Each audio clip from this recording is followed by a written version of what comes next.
comentários, podem falar o que estão achando das lives. A gente, para quem está acompanhando aí desde a primeira, essa já é a sexta, como o Luciano disse, então, e tem muito mais conteúdo pela frente. Então a gente quer saber também o que vocês estão achando, combinado? Então aproveitem, deem uma boa noite aqui, mandem uma mensaginha que eu vou receber e, se der, respondo todas, combinado?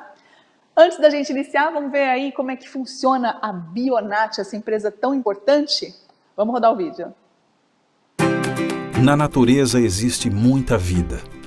Vida que se renova e se equilibra naturalmente. O controle biológico natural está presente aqui. Bionat. Essa é a última palavra quando o assunto é o controle de pragas e doenças no campo. Sua estrutura está pronta para realizar todos os processos na produção de micro-organismos para o controle biológico. Possui equipe altamente capacitada com agrônomos e biólogos que dominam a tecnologia. É a qualidade de uma estrutura exclusiva e o alto nível técnico, produzindo inovação para o campo e melhorando a produtividade sem agredir o meio ambiente. Bionat. Soluções biológicas. O resultado vem naturalmente. É isso aí, essa é a nossa patrocinadora Bionat e o resultado vem naturalmente. Bom, mas vamos ao que interessa, principalmente o nosso assunto dessa noite.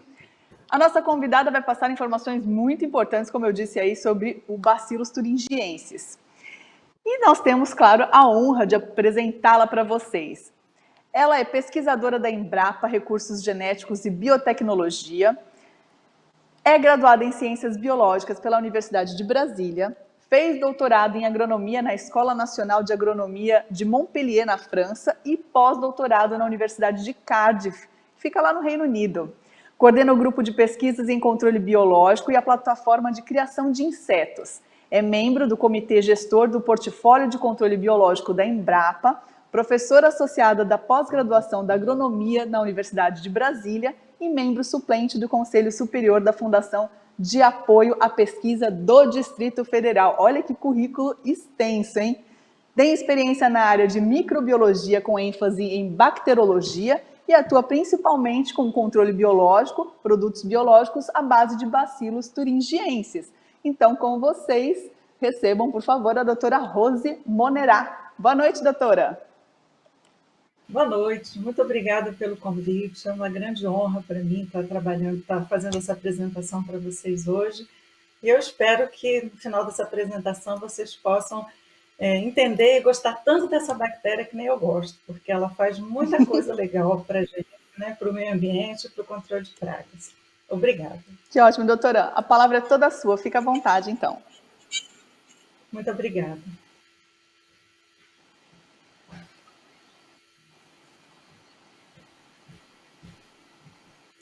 Bom, então o nosso tema de hoje vai ser o uso de Bacillus thuringiensis no controle de pragas agrícolas, né? Então, eu sou pesquisadora da Embrapa há muitos anos, muitos mesmo, e toda a minha vida eu trabalhei com essa bactéria que é muito importante para a nossa saúde e para o meio ambiente.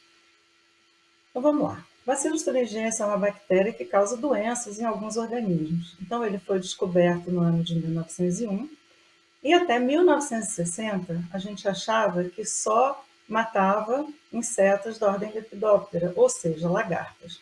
Em 1960, até 1960, as cepas desse micro-organismo que matavam lagartas eram meio fraquinhas, mas já tinha produto no mercado disponível à base dessa bactéria.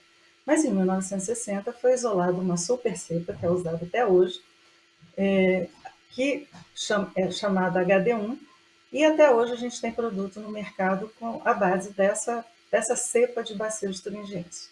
Até 1977, a gente não conhecia nada que matasse outra coisa que não fosse lagarta.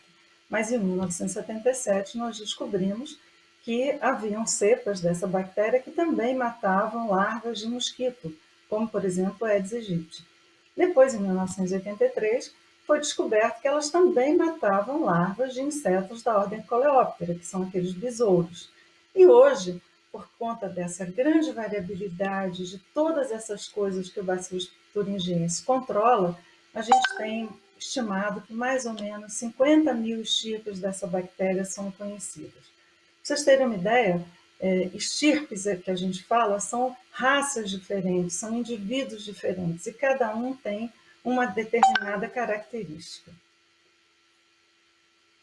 Bom, essa bactéria é uma bactéria que esporula, ela é aeróbica, ela precisa de bastante ar, é gram-positiva, pertence à família Bacilliaceae, produz inclusões proteicas. Aí eu consigo mostrar aqui essas inclusões proteicas que ela produz, e com isso é isso que mata o inseto. E ela pode ser encontrada no solo, em ambientes aquáticos, em cadáveres de insetos, em vários locais. Ela é altamente específica, então cada uma delas mata um determinado alvo. E normalmente ela é resistente à penicilina, que nos ajuda nos trabalhos de caracterização e isolamento. Bom, ela produz esporos, né, que é uma forma de resistência. Então, aqui desse lado a gente vê o ciclo biológico da bactéria. Então, primeiro ela se divide. No momento que ela começa a ter pouco meio de cultura, poucos nutrientes, ela começa a formar os esporos que estão aqui, até que o esporo amadurece e é liberado, então, no meio onde ela está. Então, para a gente falar do ponto de vista microbiológico, quando a gente coloca essa bactéria para crescer no meio de cultura, a gente tem aqui uma fase onde a bactéria se adapta ao meio de cultura, depois ela começa a crescer, se multiplicar, e quando ela chega nesse estágio aqui, ela começa a formar o esporo, e nesse momento ela forma esse pequeno cristal. A tendência é que ela continue se desenvolvendo e que no final esse esporo e esse cristal se arrebentem então a célula e o esporo e o cristal são liberados no meio. Tá? Para isso aqui acontecer, é necessário que todos os ingredientes necessários à bactéria estejam presentes no meio de cultura, é necessário muito oxigênio e é necessário um rigoroso controle de pH. Opa, só um momento, passa aqui o áudio. Bom, quando a gente olha essa bactéria no microscópio de contraste de fases, a gente vê aqui o esporo, aqui o cristal, que é bem grande, e quando a gente olha no microscópio eletrônico de varredura, a gente vê essas estruturas que parecem uns balãozinhos, que são então os cristais, que é aquilo que mata o inseto. Opa, bom, desculpa, passei 2 slides. Bom, essa bactéria ela produz vários tipos de toxinas. Então, ela produz a alfa-exotoxina, a beta-exotoxina, as toxinas VIP, as toxinas CYP, que são todas muito importantes. A gente precisa apenas ter cuidado com aquelas cepas que produzem beta-exotoxinas, porque essas toxinas são tóxicas para a gente também. Mas nem todas as estirpes de Bacillus thuringiensis produzem essa beta-exotoxina. Mas a mais importante de todas são as delta-endotoxinas. Elas são conhecidas como toxinas Cri e Cit. Elas são formadas durante o processo de sporulação, que eu acabei de mostrar nos slides anteriores, formam um cristal, que muitas vezes é aquele balãozinho único, ou pode ser vários daqueles, e elas são ativas contra vários tipos de insetos que a gente já vai ver daqui a pouco. Nós temos mais de 880 genes envolvidos na codificação dessas proteínas, e essas proteínas estão classificadas em 73 Cris e 3 Cits. Bom, elas têm uma ampla distribuição, é muito fácil a gente encontrar cepas de Bacillus thuringiensis na natureza. Então a gente encontra em água, em solo, em folhas, em insetos mortos, em vários tipos de substratos.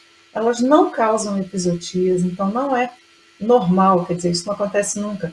Você chegar numa lavoura e ver uma infecção natural por Bacillus thuringiensis em insetos, não acontece isso. E aparentemente elas são mal competidores. Então eles não sobrevivem muito tempo no ambiente porque sofrem ações de outros organismos. O que é muito bom do ponto de vista de controle, porque você aplica o produto à base dela, e em vez de se perpetuar no ambiente, a gente não sabe que tipo de dano isso pode causar, daqui a um tempo ela morre. Bom, em termos de vantagens, essa bactéria é altamente eficaz, ela é altamente específica, ela é atóxica ou pouco tóxica aos animais, é super segura à saúde, ela não causa poluição porque ela é segura ao meio ambiente, ela veio do ambiente, ela volta para o ambiente. Via de regra, a seleção de insetos resistentes é muito pouco provável. mas em compensação a gente tem algumas limitações. Então, a especificidade que eu falei como vantagem pode ser uma desvantagem, dependendo do ângulo que se analisa a situação, né? Porque muitas vezes você quer aplicar um produto que você possa matar lagarta, que você possa matar besouro, e normalmente isso não acontece. A gente precisa ter cuidados especiais no armazenamento, porque ela é um ser vivo que está ali, então a gente não pode deixar no calor, não pode deixar no sol. E a aplicação, ela deve ser realizada sob algumas condições. Principalmente o estágio da praga, deve ser aplicado quando a praga é pequena. A gente recomenda também que ela seja aplicada sempre no final da tarde, porque essa bactéria é altamente sensível aos raios ultravioleta. Então, muitas vezes, isso pode ser um problema para quem está aplicando. Bom, essas proteínas CRI, que aqui no centro está simbolizada por esse cristal, né, que são as delta-endotoxinas, como eu falei, ela tem diversos alvos. Então, a gente tem aqui matando insetos da ordem díptera, insetos da ordem coleóptera, que são os besouros, gastrópodes, himenópteros, hemípteros, rabidípteros, lepidópteros, que são todos pragas. E temos também algumas que matam células de câncer humano. Tá? E fique claro que o que mata uma coisa normalmente não mata a outra. Então, o que mata células de câncer humano não mata insetos e vice-versa. Só um minutinho para eu passar aqui o slide. Pronto. E nós temos também as proteínas VIP e CIP, que são produzidas durante a fase de crescimento da bactéria, não na fase de esporulação. E essas VIP e CIP, elas matam insetos da ordem Lepidóptera, Coleóptera e Hemíptera. Bom, em termos de nomenclatura, a gente tem aí que essas proteínas elas são classificadas em 73 grupos, né? E quando essas proteínas elas têm uma identidade maior do que 45%, elas são divididas em 1, 2 até 73. Se elas têm uma identidade em torno de 45% a 78%, cria um A, cria um B. Então, a diferença delas é em torno de 22%, porque elas têm 78% de identidade. Quando a gente tem 95% de identidade, a gente já pula mais uma classificação. Então, cria um AA, cria um AB. E quando a gente tem 98% de identidade, a gente já seleciona e classifica como CRI1 AA1. Então, imagina que você tem uma proteína quase igual a outra, 98%, e aí muita gente pergunta, mas esses 2% de diferença, eles são realmente diferentes? São sim, dependendo do inseto, a gente vai ver já já, essa diferença pode ser crucial na atividade do micro-organismo. Como é que essa bactéria age, né? Então vamos lá, é um processo composto por várias etapas. Então, primeiro, a lagartinha, no caso, ela vai comer a bactéria que a gente pulverizou em cima da folha. Depois disso, uma vez dentro do intestino do inseto, aqui dentro, aqui é o inseto que comeu, a gente tem os cristais que são ingeridos, né? Esses cristais, eles são solubilizados pelo pH do intestino da larva do inseto. Então, está aqui, quando ele é solubilizado, então ele vai se abrir e vai formar a estrutura mesmo da proteína. Depois disso, nós temos enzimas no intestino do inseto que vão ativar essas proteínas. E, em seguida, essas proteínas elas vão se ligar, que aí a gente já chama de toxina ativa, em receptores que estão no intestino da larva do inseto. Bom, e depois que isso acontece,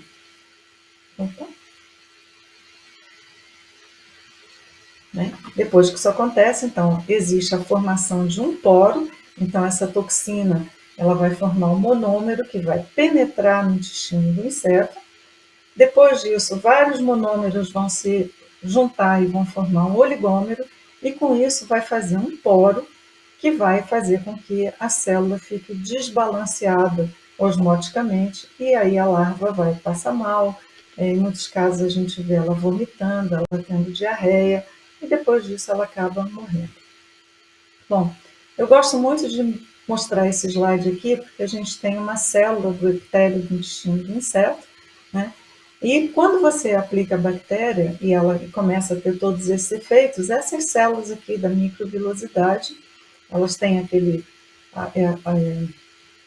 aquela formação de poros, e com isso vai ter uma alteração na bomba de sódio e potássio, entrada de água para dentro da célula, então a célula começa a inchar até que ela arrebenta, e com isso o inseto acaba sendo levado à morte. Tá? Então aqui o inseto morreu. Bom, a mesma coisa acontece dentro do intestino das larvas do mosquito. Então aqui a gente tem uma imagem de uma célula do epitélio do intestino cheia de microvilosidades. Depois do tratamento, vocês veem que as microvilosidades começam a diminuir e aqui ela está completamente inchada, prestes a arrebentar. Eu gosto muito desse slide, apesar dele ser antigo.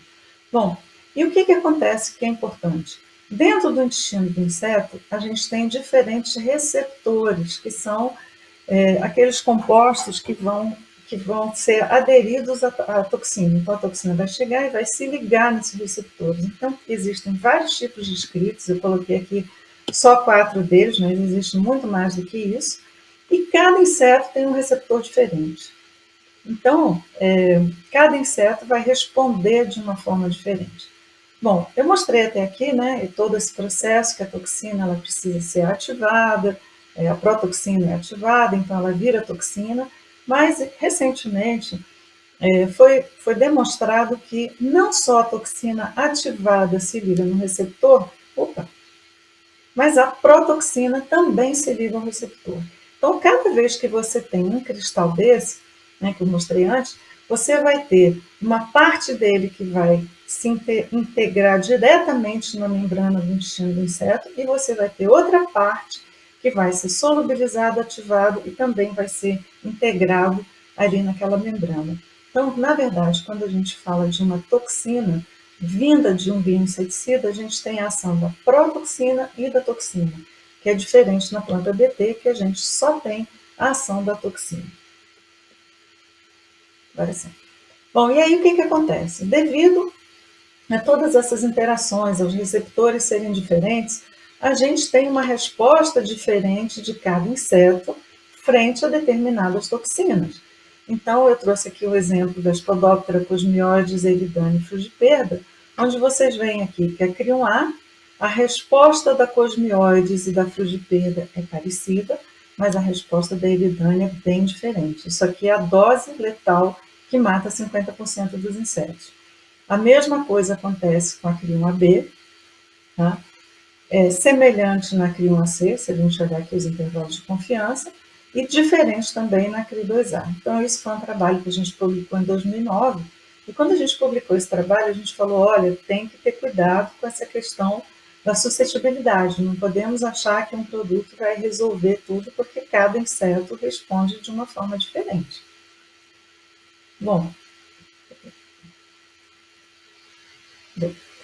e a mesma coisa acontece no caso da Spodoptera frugiperda, que é a lagarta do cartucho do milho, é uma das pragas mais importantes que a gente tem no Brasil, dentro da mesma população. Tá? Então, a gente coletou, há uns anos atrás, uma população do Paraná e outra população de Brasília, e olha ali, a toxina CRI2A, a resposta foi totalmente diferente. Inclusive, uma resposta 100 vezes maior nessa população de Brasília do que na população do Paraná. Então, nessa época, a gente fez um segundo alerta, falando que deveríamos ter cuidado quando a gente fosse colocar plantas transgênicas no Brasil, porque haveria lugares que ela responderia bem, haveria lugares que ela poderia responder não tão bem. Bom, e para completar essa história da suscetibilidade, nós fizemos um trabalho em 2005, onde nós usamos populações diferentes do México, da Colômbia e do Brasil, de Spodoptera frugiperda, e nós vimos aí, como vocês podem ver por essa tabela aqui de baixo, uma resposta bastante diferente em termos das 3 populações. Tá? Então, nessa população do México aqui, ela não era nada suscetível à Crium B, e a população do Brasil não era nada suscetível à Crium B. E aí nós fizemos esses testes aqui, que são ensaios imunocitoquímicos, em que a gente verifica a presença de receptores dessas toxinas nos insetos, e quando a gente tem esse resultado aqui, no caso aqui do México, ou esse resultado aqui, no caso da população do Brasil, indica que nós não temos, que esses insetos não têm receptores para essas toxinas.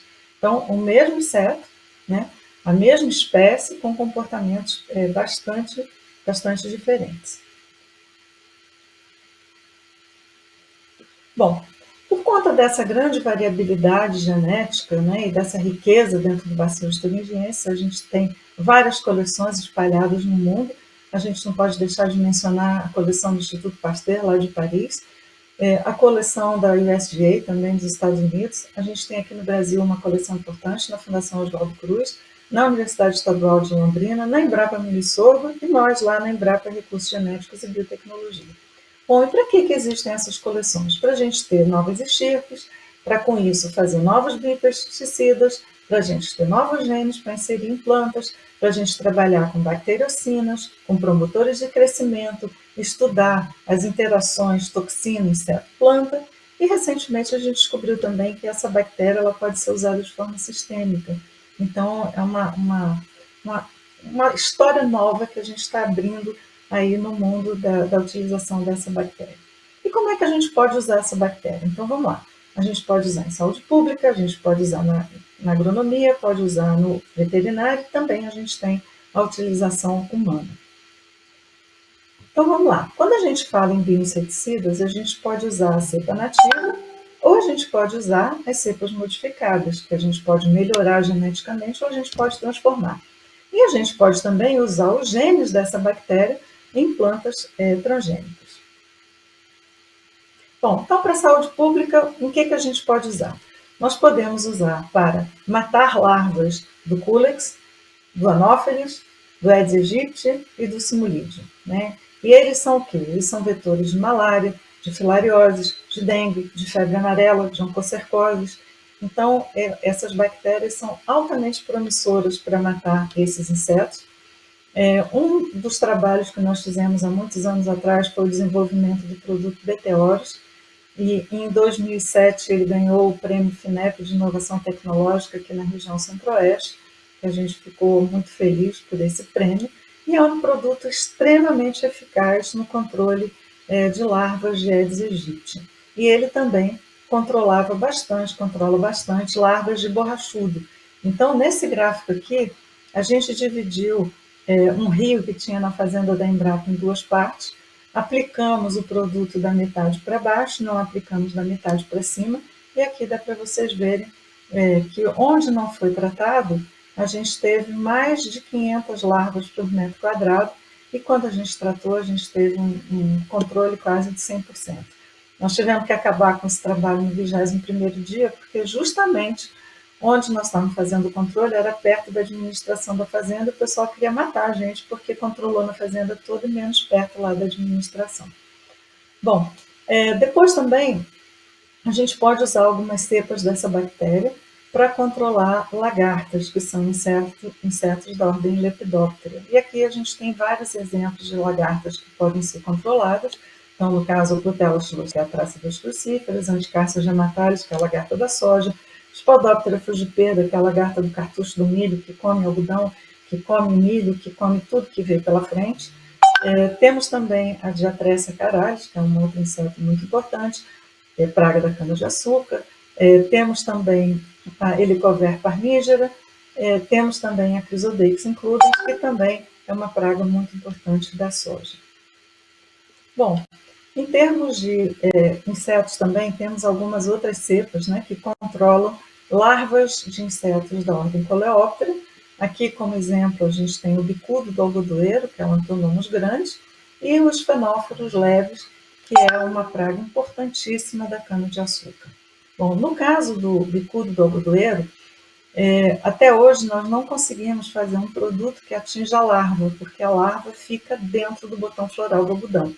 Então, as cepas que nós selecionamos que matam o bicudo, elas têm seus genes clonados, e esses genes são enviados a outros grupos da Embrapa para serem inseridos em plantas de algodão e fazer, então, um algodão transgênico que expressa a proteína que vai matar o bicudo do algodoeiro. Bom, temos também algumas cepas que matam insetos da ordem hemíptera, né? Então temos aqui o exemplo do percevejo marrom e do percevejo barriga verde, que são muito importantes na soja e no milho. E temos também a Diaphorina cipri, que é um inseto vetor do grime e ataca os laranjais. Também temos cepas de bacilos que matam esses insetos. Bom, temos alguns também que matam nematóides, né? Então, no laboratório, a gente faz uma pré-seleção com o C. elegans, que é um nematóide de vida livre, que serve como um indicador da atividade dessas bactérias, e algumas cepas controlam, então, a meloidógene, que é um nematóide muito importante que forma galhas. Então, tem já algumas cepas bastante eficazes para o controle de meloidógene e de outros nematóides também. Bom, na área veterinária, existe um inseto que se chama cascudinho da cama de frango, é o Ophthobius japerinus, né? E a larva desse inseto, ela se esconde na cama de frango, fica aqui por baixo, então isso aqui a gente abriu para ver, né? É um inseto de super difícil controle, ele é vetor de salmonela, ele também causa um dano enorme na estrutura dos aviários, e é um inseto que também é bastante suscetível às toxinas do Bacillus thuringiensis. Temos também alguns nematóides que atacam animais, né, que também podem ser controlados com o Bacillus thuringiensis. E na área humana, como eu já havia mencionado, a gente tem algumas cepas que matam células cancerígenas. É um trabalho que nós aqui na Embrapa não fazemos, mas eu tive um estudante de mestrado que chegou a fazer um trabalho e teve um resultado muito, muito bom usando essas toxinas em cultura de células de câncer humano. Bom, e outras funções que essa bactéria tem é a produção de quitinase, de proteases, de várias coisas, auxinas, solubilizantes de ferro, de fósforo. Então, muita coisa se pode fazer com o Bacillus thuringiensis, que além de controlar insetos, pode então promover o crescimento de plantas. Então, aqui só para a gente fechar um pouquinho e entender um pouco, essas bacteriocinas que são produzidas pelas bactérias, pelo Bacillus thuringiensis, muitas vezes elas matam outras bactérias ou podem matar estirpes da mesma espécie. Então, é muito importante, por conta dessa produção de bacteriocinas, que nunca se produza uma cepa de Bacillus thuringiensis junto com outra. Uma outra coisa importante que essas bactérias fazem é a produção de inibidores de fungos. Então, aqui a gente tem algumas sementes tratadas com Bacillus thuringiensis, vocês podem ver que todas germinaram, e aqui sementes tratadas apenas com água. Então, a gente teve aqui o crescimento de fungo em cima das sementes.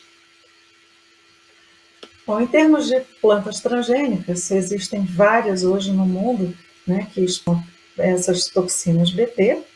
No Brasil, a gente tem algodão, milho, soja, cana-de-açúcar já liberados, e como vocês podem ver, apesar de muitos eventos diferentes, a gente tem praticamente poucas toxinas que estão sendo expressas nesses eventos. Então, no milho, a gente tem CRI1AB, CRI2AB, essa CRI1A105, CRI1F. Bom, no algodão, a gente tem coisas muito parecidas, CRI1AB, CRI1AC, e na soja também, CRI1AC, CRI1A105, CRI1F, cana-de-açúcar, CRI1AB. E o que acontece? Se a gente pegar o calendário de aplicação de utilização desses produtos no oeste da Bahia, a gente vai ver que muitas vezes a gente tem eventos com sucessão de mesmas. E aí, se a gente tem perda, vira uma festa. Então, ela come ali no milho, depois ela vai para o algodão, ela come a mesma toxina, e o que acontece? Isso acaba fazendo com que a gente selecione populações de insetos resistentes, né? E aqui nós publicamos um trabalho em 2015 mostrando que a Spodoptera frugiperda que nós tínhamos no laboratório, ela tinha uma suscetibilidade à toxina CRI1F, uma dose que matava 50% da população, em torno de 342 nanogramas, e a população do campo tinha mais de 3.500 nanogramas. Uma planta nunca vai expressar essa quantidade de proteína capaz de matar essa lagarta. Então, com isso, a gente teve um grave problema aí de resistência de Spodoptera frugiperda a esses eventos transgênicos. Bom, a gente teria que fazer uma palestra só para falar a respeito da resistência, né? Então, é uma coisa que acontece, é uma pena, mas existem ainda outras ferramentas para controlar essas pragas. Bom, e eu comecei a falar da utilização sistêmica lá atrás, foi uma coisa que nós descobrimos há uns anos atrás, que muitas vezes você inocula o Bacillus thuringiensis na raiz da planta e ela é capaz de subir e colonizar essa planta. Então, aqui a gente tem alguns exemplos, né, da bactéria marcada com radioatividade e a gente consegue coletar ela, aplicar na raiz e coletar ela depois lá em cima, na folha dessas plantas. Aqui a gente tem uma outra imagem, onde a gente mostra dentro do inseto a presença da toxina que ele comeu na planta quando ele se alimentou. Estou correndo um pouquinho, porque eu sei que o meu tempo está terminando, mas está aqui. E aqui uma outra imagem, já com plantas de algodão, mostrando outra vez a colonização das bactérias, da planta por essas bactérias. Vou tocar aqui, bom, então, falando um pouco do nosso laboratório, nós temos uma coleção de bactérias de invertebrados, né? Temos hoje 3.120 bacilos thuringienses e 350 bacilos esféricos, e agora estamos trabalhando também com outras espécies de bacilos que são altamente promissoras para o controle de pragas.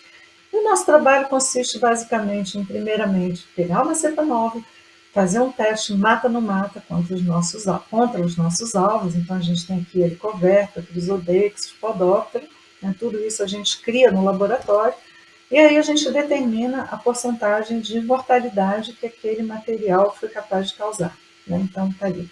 Uns matam 100%, outros matam 70%.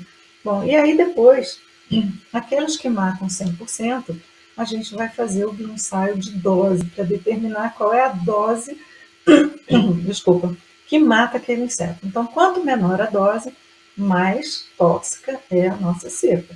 Então, além da gente fazer esse cálculo da dose, a gente faz a caracterização molecular para saber quais são os genes que estão presentes nessas nossas cepas.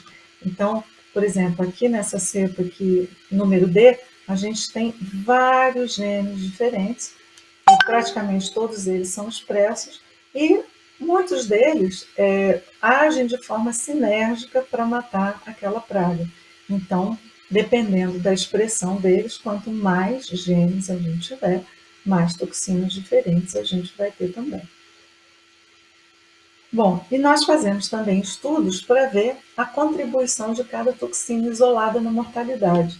Então, por exemplo, aqui é um trabalho que nós fizemos com borrachudo, né? Aqui é a cepa padrão, BTI, e a gente isolou cada gene de toxina, expressamos cada toxina dessa no sistema único, calculamos aí a dose e depois o fator de sinergismo. Então, a gente vê lá que, por exemplo, Tri4A com Tri4B dá um fator de sinergismo de 2,9, ou seja, ela é mais tóxica. Mas quando a gente pega a cepa inteira, ó, 23,9 de fator de sinergismo. Ou seja, usar a cepa inteira normalmente é melhor do que usar toxinas puras, né? E aí a gente tem uma grande vantagem quando a gente está falando dos inseticidas biológicos. Bom, nós temos então novos genes que nós descobrimos e que estão patenteados, e muitos deles já estão inseridos em plantas, que brevemente vão estar no mercado.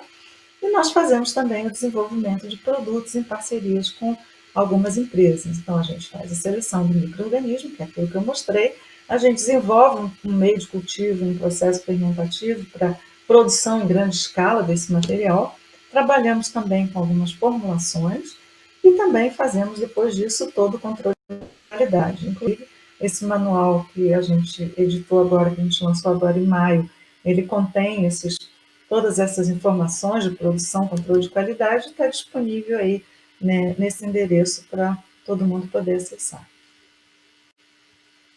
Opa, foi. Bom, além disso, nosso laboratório... Opa, só um pouquinho aqui que eu me atrapalhei.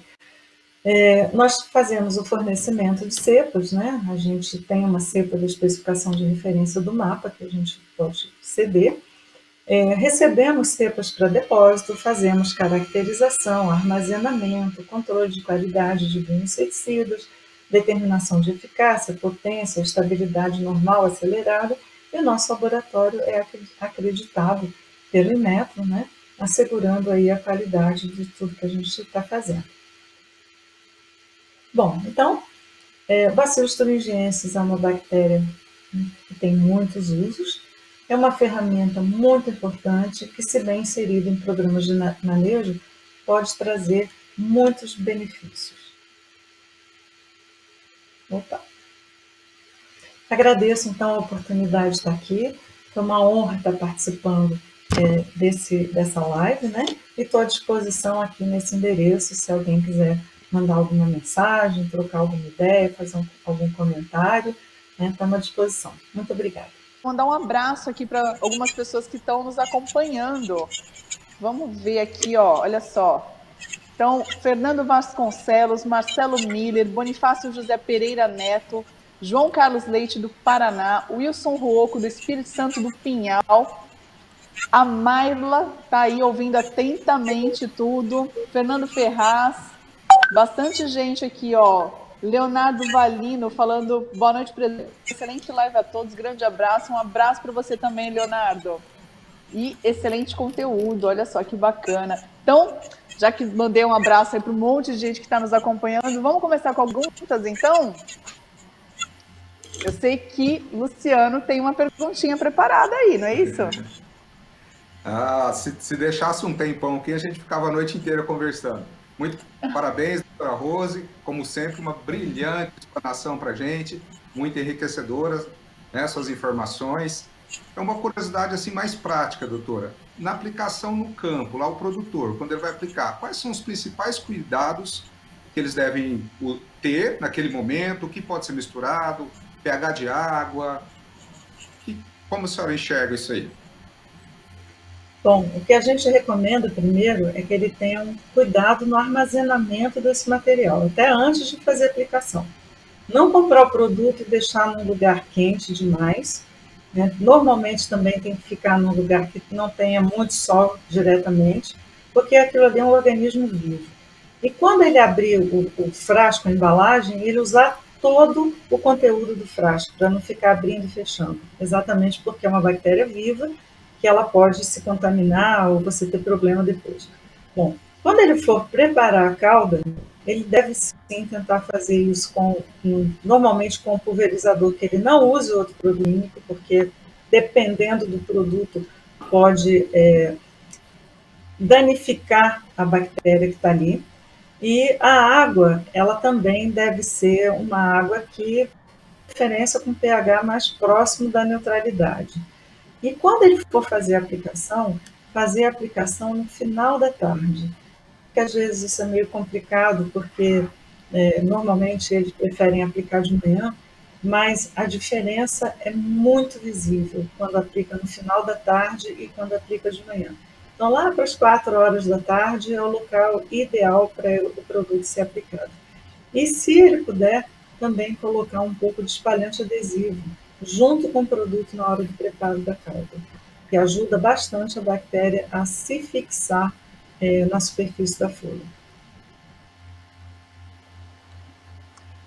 Bacana, doutora, muito obrigada. Vamos pôr uma perguntinha aqui de alguém que está nos assistindo. Olha só. Vamos ver, pergunta do Hermo, doutora. Boa noite, ótima aula. Poderia falar um pouco sobre a diferença entre os cristais produzidos pelas subespécies Kustaki e Aizawa? E qual das duas é mais eficiente para o olho de lagartas? São esses os nomes, doutora? Sim, a gente tem o sorotipo Kustaki e o sorotipo Azawai. Bom, o que acontece? A subespécie, o sorotipo, na verdade, é uma classificação que está ligada ao flagelo que a bactéria possui. E foi uma classificação que foi muito utilizada no começo lá dos anos 80, e costumava-se dizer, olha, isso aqui tem as toxinas CRI1A, CRI1AB, CRI1C, CRI2A, e o Azalai tem mais CRI1C e CRI1AC. A gente sabe que hoje a gente pode encontrar cepas, de tanto de um quanto de outro, também tem os cristais também expressam, também têm essas toxinas. Então, assim, todas duas são excelentes. Normalmente o que se usa nos produtos comerciais, a cepa do Custaqui é o HB1, né? A cepa do Azalai é uma outra cepa padrão também, e elas têm composições diferentes de toxinas. O que funciona melhor para cada um? Bom, em termos dessas lagartas comuns que eu digo assim, mais suscetíveis aos BTs, no caso, Chrysodex, a própria helicoverpa, que são mais suscetíveis, as duas funcionam muito bem. No caso da Spodoptera frugiperda, como eu mostrei antes, existem populações que têm receptores diferentes.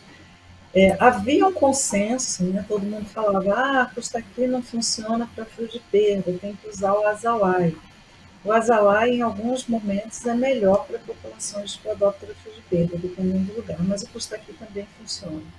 E existe um produto que é um conjugado do Azalai com Custaqui, né, que também é bastante eficaz para o controle de lagartas. Então, assim, vai muito da população que você tiver, mas todas elas são extremamente eficazes.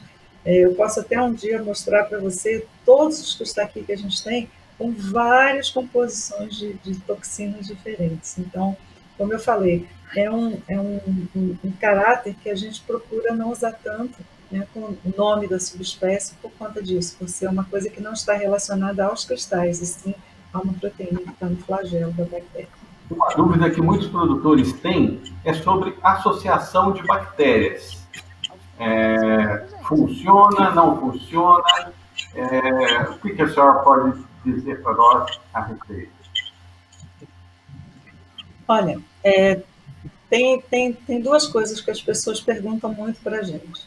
Eu posso produzir bactérias juntas ao mesmo tempo no mesmo fermentador? Não deve. Mas depois que as bactérias estão prontas, elas podem ser associadas sim. Por exemplo, no caso da pergunta que eu acabei de responder, a gente tem lá o Bacillus thuringiensis azalai e a gente tem o Bacillus thuringiensis custaqui. Eles podem sim, depois de serem produzidos isoladamente, serem misturados para fazer um produto com um espectro maior de ação. Então, isso pode ser feito. Existem vários produtos já que a tendência, na verdade, é que os novos produtos sejam lançados com mais de uma bactéria, tá? Então, você pode associar um Bacillus subtilis com um Bacillus aminoliquefaciens, um Bacillus licheniformis com outro Bacillus subtilis. Então, isso, porque, de novo, que a gente não deve produzir ao mesmo tempo no mesmo fermentador, mas depois que elas estão prontas, elas podem sim ser misturadas para serem utilizadas. E aí vai depender muito do alvo que você queira combater. Então, se for um nematóide, você pode associar duas para fazer uma aplicação no sulco. Se você for pulverizar para lagarta, você também pode associar duas para aplicar nas folhas. Então, isso é possível sim. Que ótimo. Boa. Um outro assunto também que me deixou muito curioso na palestra da senhora foi a ação sistêmica do Bacillus, né? É alguma coisa assim muito nova e que eu acho que abre um leque grande para a gente. Pode falar um pouquinho mais sobre esse efeito sistêmico? Sim, e assim, eu gosto demais de falar sobre esse assunto, porque há uns anos atrás a nossa ideia era conjugar um Bacillus thuringiensis com uma bactéria endofítica, né? E aí, conjugando, quem sabe a gente teria uma bactéria que ia colonizar a planta e a gente ia conseguir combater tantas pragas que não eram possíveis antes de serem controladas. E quando a gente começou a fazer esse trabalho, a gente descobriu que o Bacillus thuringiensis, ele mesmo, algumas cepas eram capazes de colonizar a planta, pelo menos por um período de tempo. E aí nós estamos evoluindo, nós patenteamos essa tecnologia e a gente está evoluindo no sentido de saber como aplicar, quando aplicar, que quantidade aplicar. E, para nossa surpresa, vários insetos que a gente não achava que seriam suscetíveis ao BT, a gente está vendo que são. Então, porque o que acontece? O inseto ele precisa comer a bactéria. Então, se ele não consegue comer porque você aplicou o produto em cima de uma folha e o inseto está escondido lá dentro, né, dentro mesmo, você não teria como fazer o inseto comer. Então, o que aconteceu? Depois que a gente começou a trabalhar com o uso sistêmico, nós começamos a descobrir que existem cepas que matam o psilídeo, por exemplo, a jaforina. A gente descobriu que tem cepas que matam o percevejo. E o bacana é que a dose é muito abaixo daquela que a gente imaginava. Por quê? Porque o inseto está sugando direto. Então, a bactéria está circulando e ele está ali sugando. E o que a gente está vendo também é que existe uma relação muito estreita entre a bactéria, o local onde a planta está, né, a microbiota do solo, e a planta. Então, não é chegar e aplicar a bactéria e pronto. A gente tem visto até que a variedade da planta ela é importante nessa questão, e toda a fisiologia. Então, só para dar um exemplo para vocês, nós tentamos fazer isso um tempo atrás com o picudo do algodoeiro, a bactéria pura, e tivemos dificuldade, porque a quantidade de bactérias que chega no botão floral é muito pequena. Mas o algodão é uma planta pequena, vamos dizer assim, né?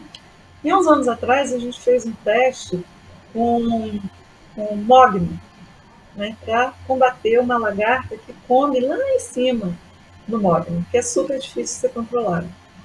E aí nós selecionamos cepas que matavam essa praga, né, uma lagarta muito, muito bonita, Epsipila grandela, o nome dela, e aplicamos numas mudas que nós tínhamos de mogno de 2 metros de altura.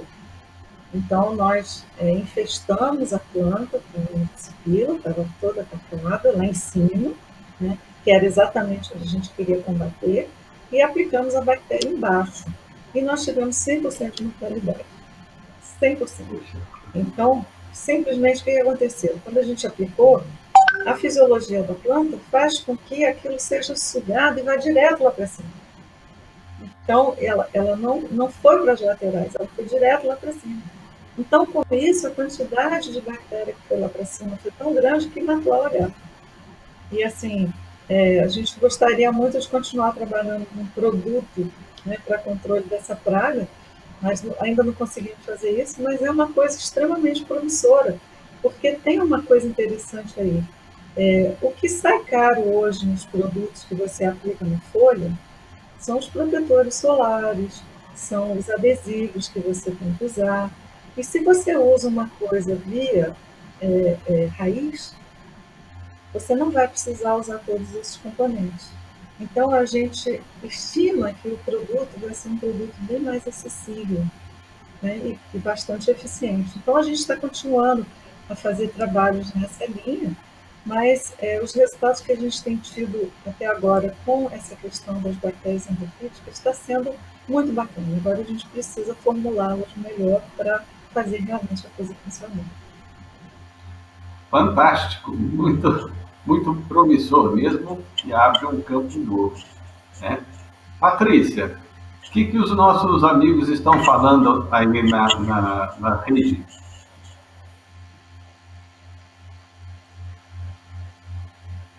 Olha aqui, ó, temos uma pergunta do Omar Lopes Luciano. Ele diz o seguinte: primeiro, ele diz que foi uma ótima explicação e explica para a gente assim, ó. Fui abordada esta semana com a seguinte pergunta: o que pode acontecer caso seja aplicada uma quantidade de bacilos maior que a recomendada? E aí tem uma outra perguntinha, também se o bacilos pode ter uma eficiência para o controle da população de bicho mineiro no café.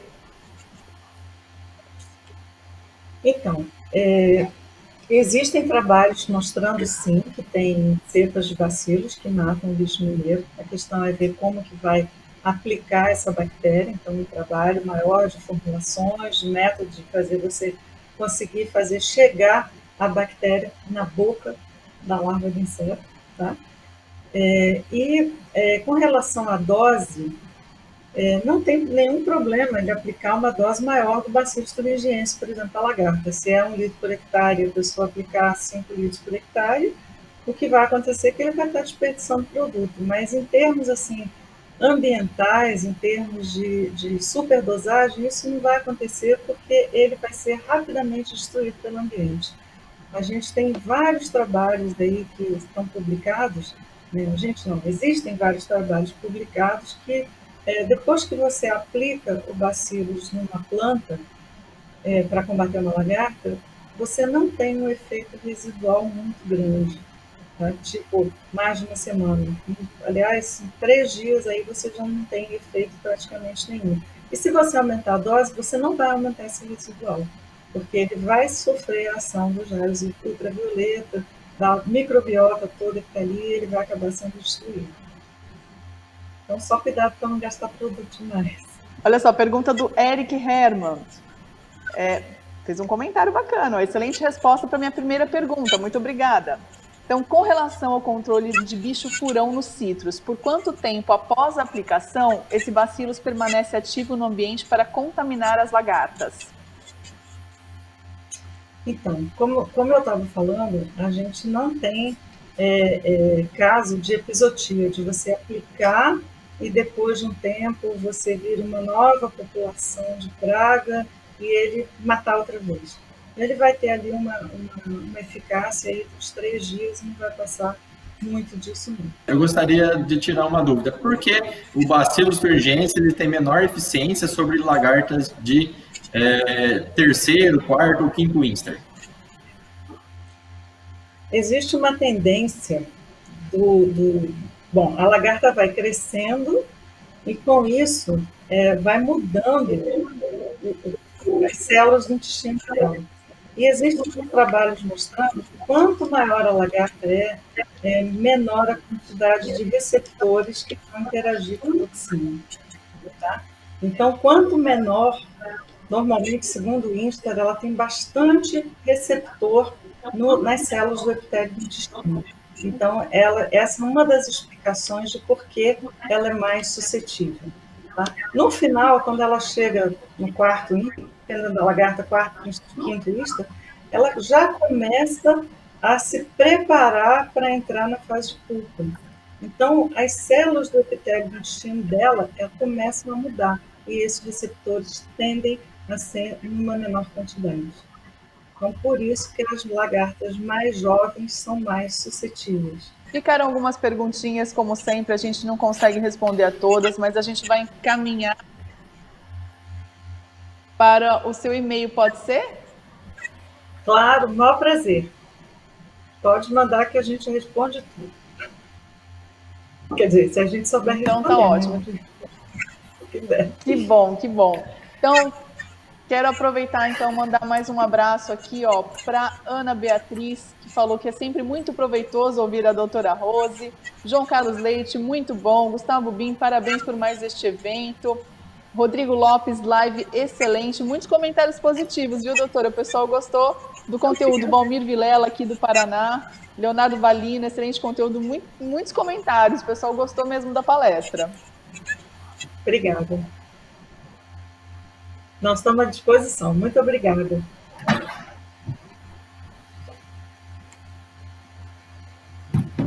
Então, gente, vamos encerrar? Eu que agradeço. Vamos encerrar mais essa live, então. Estamos aí com uns probleminhas técnicos, internet é assim mesmo, né, gente? Então, eu estou achando que vocês estão com um delayzinho para me ouvir, né? Mas o Luciano disse, me escuta? Sim, Patrícia, te escuto muito bem. É isso aí, eu estou achando que a chegada dessa frente fria já começou a impactar na parte de internet também. Bom, muito obrigado, doutora Rosa. É sempre um prazer estar aqui. Seus conhecimentos sempre engrandecem nosso conhecimento, né? E parabéns pela brilhante carreira que a senhora tem levado à frente das pesquisas da Embrapa. Muito obrigado. Obrigada. Muito obrigada e agradeço a confiança, né, a parceria. Espero aí que a gente possa estar colocando muitos produtos no mercado. William Pacheco quer fazer as suas considerações.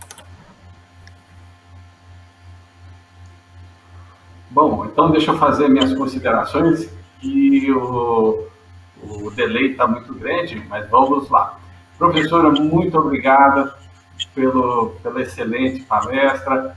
As perguntas ainda estão fervilhando aqui na cabeça, mas fica para outra hora, né? Muito obrigado. Tenho certeza que muitos agricultores que nos ouvem também vão aproveitar bem essas informações, né, para usar nas fazendas. E alguns pesquisadores que também estão escutando com a gente, vão aproveitar muito essas informações. Marcos, está me escutando? Pode completar? Bom, eu gostaria de agradecer a doutora Rose, né, pela apresentação excelente, muito obrigado pela contribuição, né, e excelente apresentação. Obrigada. Muito obrigada mais uma vez, doutora, pela sua participação aqui. Foi um prazer ter a senhora com a gente. Espero que possamos nos encontrar novamente mais para frente. Muito obrigada. Um grande prazer estar com vocês. Espero que a gente continue aí essa parceria com frutos muito legais aí para os agricultores e para contribuir aí com a qualidade de vida, né, da nossa população. E para você que nos acompanhou até agora, temos novidades, claro. Quinta-feira que vem tem o quê? Mais uma live. Então, quero já convidar vocês todos para a próxima live, dia 27 de agosto, próxima quinta, a partir das 19 horas. E o nosso convidado é o Dr. Ronaldo José Durigan Dalho, que é fundador e diretor da empresa IDE Lab, que irá falar sobre a aplicação de metabólitos produzidos por micro-organismos no controle de fitopatógenos. Combinado? Então, quinta-feira, eu, Dr. Marcos, William Pacheco e Luciano de Gisse esperamos vocês para debater aí sobre esse assunto com o Dr. Ronaldo. Combinado? Um grande abraço e até quinta que vem.